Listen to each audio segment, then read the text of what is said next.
What are the sort of... I mean, there must be some wonderful comforts that now come along with a world tour, aren't there? Things Well, I like it when it's well organised, you know, so if it's well organised and there's less pressure for you to worry about except the sound check and the show, then it works pretty well. You know, and then spacing of time between travelling.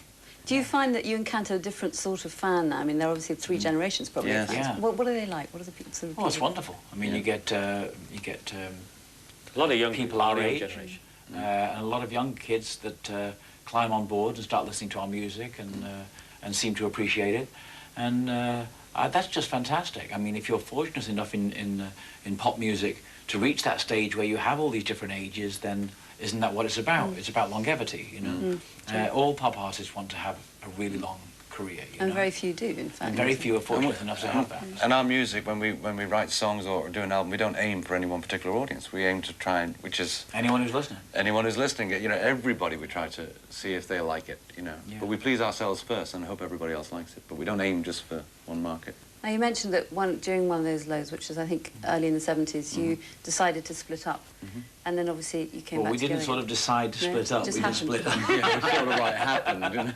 It doesn't really work that way. You didn't sit around the table and negotiate the settlement. I know. Right. I think what happened was we ran out of steam. And it wasn't a question of splitting up, we just didn't get together. And we weren't getting on very well. But Barry, you were still writing songs for other people, and there were some fantastic hits during the 80s. Oh, well, that was later on. Yeah, but we wrote those songs we wrote together. But those songs we wrote together, we didn't split up when we did those. No, that's when we decided to go, well, but Barbara was offered. Yeah. So that started a roll of us expanding in production and writing, and particularly Barry's case with the production. So we all started writing the albums of the artists that whoever Barry was producing at the time. What do you think, in terms of the artists you've worked with, has been perhaps closest to what you wanted the songs to achieve? I think Barbara Streisand's the perfect example. She did the songs the way we really wanted to hear her sing them. She interpreted them beautifully. From the gut, from the heart. Really. Yes, yes. She just really learnt them, and she was open for direction, and we agreed to be critical of each other as entities, as people. And if she didn't like something, she would say so, and if I didn't like something, I would say so. And it's sort of, she's a total pro. What would you identify as each other's strengths? Well, I think Maurice is a very good keyboard player, interpreter. And he knows one language. If he comes up, Greek. he can be playing just to himself, but he might come up with a melody without realising he's done it, and the melody will go by, and Robin and me will go, "What did you just play then?" You know. And Maurice will forget, and then we'll hit him. I should play the tape because we always have a DAT running. A tape is always force going. him to go back. So just play back the tape for about 15 minutes ago. Right.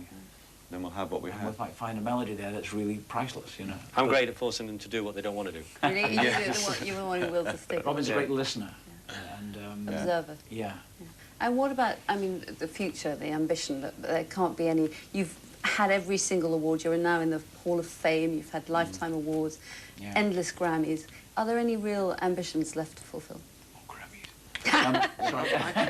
No. I think deep down we would like to be honoured with an Oscar. Well, I think we'd love to be nominated. We'd like to be nominated. I mean, you know, everybody would like to say, "I'd like to win an Oscar," but you know, nominated would be great. We have so much humility. We just want to be nominated. God damn it. So Saturday Night, the film Saturday Night Fever didn't put you off writing for well, no. In those days, popular music wasn't credible. It wasn't credible as Oscar material in those days. But it did open the door, Fever. Because after that, I think Nashville got an Oscar. What a Feeling from Flashdance got an Oscar. Yeah. So it opened the door and made people sit up and go, "Hey, hang on a minute!" Even though it was the biggest selling soundtrack in history at the time. Yeah. You know. Hey, hold on a minute. No, we're not going to give it one. We lucked out, but everybody else, you know, they got recognised. It's funny because it's true that there is always something there that must motivate you beyond your own talent. I would say that's the greatest motive. I think it's just being approved of what we do and vindicating what we believe in is a great reward. We always feel like it's an enormous mountain and we're sort of at base camp 10, you know, and we sort of want to be at the peak. You know? But you know, it's a funny business because when you get to the peak, you want to go further. Yeah. Because there's another, when you get to the peak, there's another mountain. You just on the other side. You've got to go through that valley when to you're get on a to peak, it. you don't ever feel that you're on a peak. No. Everyone else knows you are, but you don't get the feeling. You've got somewhere to go. the feeling is that you still want to keep going. So I suspect that in life, that's what it's always going to be like, that you still feel you want to go somewhere. I always have this vision of us, the peak of the mountain, and just these fingernails, sort of 3 sets of fingernails, and just our eyes. Sort of. Almost there. I think it's a lot more than that. Despite maybe slight variances and stylistic changes in the music, it's the voices, really, that you seem to have managed to create something quite different from anybody else. That's We're just very fortunate to have a recognisable sound, and anybody who is successful, you can hear their voice and you know right away who it is, without even looking at the single or the CD or whatever. So when if you're fortunate to have that recognisable sound, then and people like it, and being brothers too, it's something that we've just been doing since we were kids. Yeah. And were you glad that when the lampooning came with the Fever era, that was more to do with style and the clothes and the you had to colours? wear that stuff to be fashionable, because that was the fashion. Because I read somewhere that you were actually dressed like that. You never chose those outfits in the first place. Not we the never even stage, wore them. no. What, you mean they drew them on, did they? Well, it's like... We did one photo session for the whites with the white outfits on, the Fever album, by Scavullo. But they weren't white suits, they were white bowler outfits, like ABBA. Yeah. Mine was a short white jacket, which I already owned, and a pair of white pants. And you just took it off more the shirt there, didn't you? No, it was a white jacket, I think. But it was really John's suit that everybody was copying. But having said that, we were never active in the promotion of Saturday Night Fever. There were no videos. There's no films. Couldn't do videos in those days. Well, we did videos, but they weren't really called. There was no outlet. Yeah. And it was a fantastic time, you know. The excitement must have been, I mean... It was fantastic for everybody involved. And that was just the way it was, and, you know, you move on from that. And we're always stunned that people still think of us in white suits, you know. Some people, not all people, of course, but, you know, everybody moves on. I mean, John Travolta is extremely proud of what that did for his career. You think he went through a bad patch? Oh, he did. Oh, yeah. He was very uncool at one point. And right.